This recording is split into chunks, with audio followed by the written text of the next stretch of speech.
Los consumidores más informados toman las mejores decisiones. Alimentos Conciencia, con la doctora Carolina Natalí Reséndiz Nava.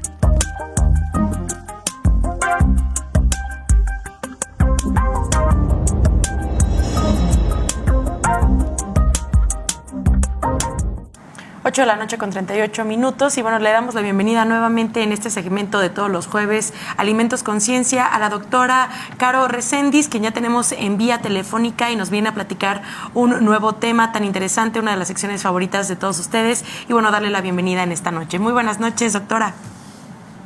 Hola, ¿qué tal, chicas? Muy buenas noches. Las saludo y las abrazo a la distancia y quiero también enviar una felicitación por su cumpleaños a Giovanna. Muchas felicidades, un abrazo muy, muy grande a la distancia. Y bueno, como ya entramos de lleno justamente a esta época de calor, creo que es bastante común entre la población, pues que en estos días uno de los productos o alimentos mayormente consumidos sean los mariscos, los pescados en sus diferentes presentaciones. Y una de las presentaciones más habituales, precisamente en esta época de calor, son los famosos ceviches o aguachiles, ¿no? Que son mariscos o pescados preparados básicamente con jugo de limón, pescados o mariscos crudos preparados con jugo de limón y otros componentes, como pueden ser algunas hortalizas u otras verduras, ¿no? Es importante mencionar a la población, a nuestra audiencia, y que le quede bastante claro que la implicación que tiene el consumo de este tipo de carnes, de pescados, y es que pues básicamente, como ya comenté, son mariscos o son pescados que están crudos y que únicamente están preparados con el jugo de limón. Hay una creencia errónea de que la interacción o que nosotros coloquemos estos pescados o estos mariscos con jugo de limón, pues ya los estamos sometiendo a un proceso de cocción, y es importante que a nuestra audiencia le quede muy claro que someterlos con jugo de limón no es una cocción, no es ni similar al proceso de una cocción.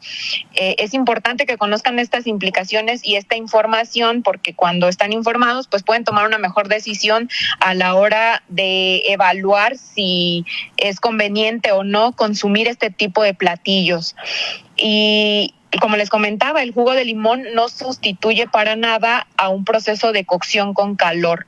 Lo que estamos viendo cuando colocamos un pescado o un marisco con jugo de limón, cuando lo preparamos de esta forma, pues sí, básicamente lo que observamos pues es un cambio en la textura, un cambio en el color de los pescados, porque pues el jugo de limón, al ser bastante ácido, lo que ocasiona es la desnaturalización de algunas proteínas que se encuentran en esta carne, en el pescado, en los mariscos, y esa desnaturalización de proteínas pues genera estos cambios de color, estos cambios en la textura, pero esto no debe sustituir para nada o no debe pensarse que sustituye a un proceso de cocción. Eso es una idea errónea que tenemos pues generalmente los consumidores, ¿no?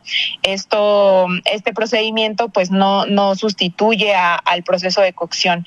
Y el principal problema de que haya esta falsa idea de que el jugo de limón pues nos ayuda a matar bacterias, pues es que se generan estas infecciones transmitidas por alimentos. Es importante también que la población sepa que el jugo de limón no mata a las bacterias patógenas que pudieran estar presentes en estos pescados o en estos mariscos.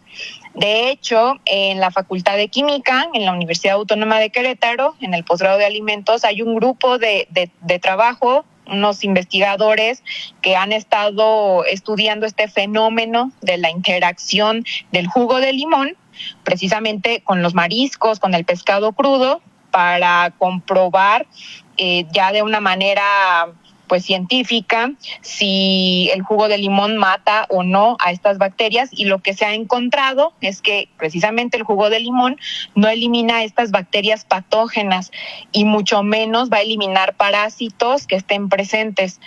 Bacterias patógenas como por ejemplo Vibrio cólera, que pues es un importante patógeno que está presente en alimentos de origen marino, Salmonella entérica o Escherichia coli patógena. Todas estas bacterias pues no son eliminadas cuando el pescado o el marisco entra en contacto con el limón, cuando están crudos, obviamente, ¿no?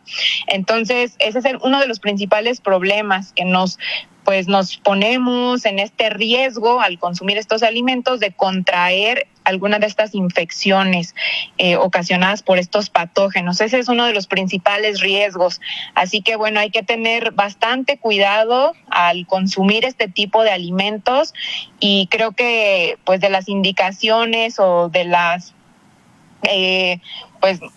opiniones que pudiéramos dar aquí en este espacio es que en primera instancia pues deberíamos estar evitando consumir de esta forma los mariscos, ¿no? Pero pues obviamente es una práctica muy común, quizá ya a nivel cultural está bastante arraigado en algunas regiones de nuestro país, pero si es que van a consumir este tipo de alimentos en esta forma, pues hay que tratar de consumirlos en lugares pues que ya estén establecidos, que cuenten con las medidas, con las instalaciones adecuadas, porque pues si los consumimos en un sitio o en un lugar pues en la calle o que no tiene las instalaciones adecuadas, pues corremos a un riesgo mayor, ¿no? De contraer estas infecciones ocasionadas por estas bacterias o por algunos otros parásitos.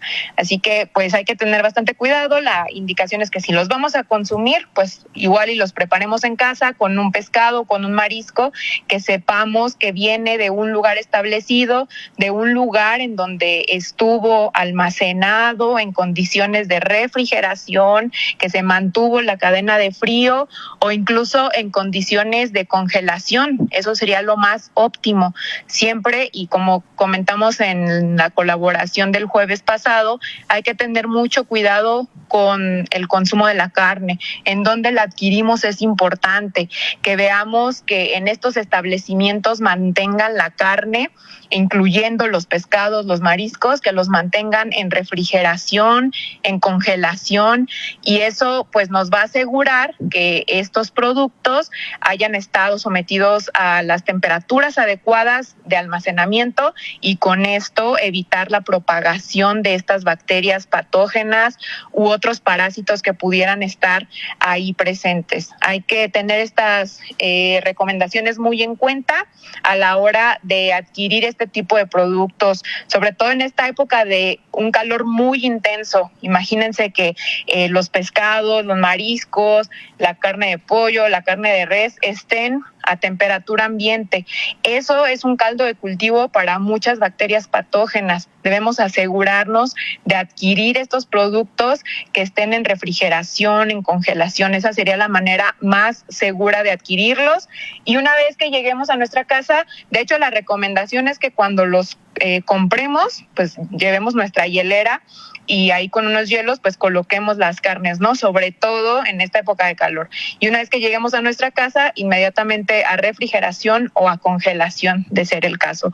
Esas serían las recomendaciones para evitar precisamente adquirir una enfermedad transmitida por alimentos, que generalmente pues lo vemos en un impacto en las infecciones gastrointestinales, ¿no? Que eso es lo que generan básicamente.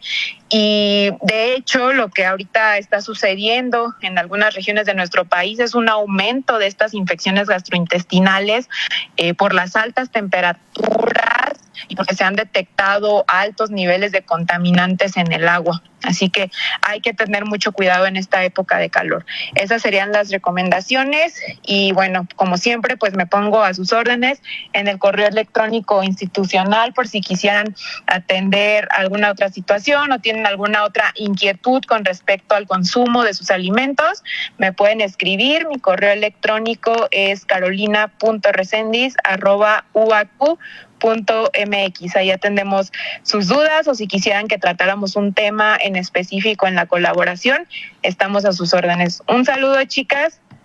Un abrazo. Gracias por esta colaboración de todos los jueves, doctora Caro, y por supuesto nos vemos con mucho gusto la próxima semana.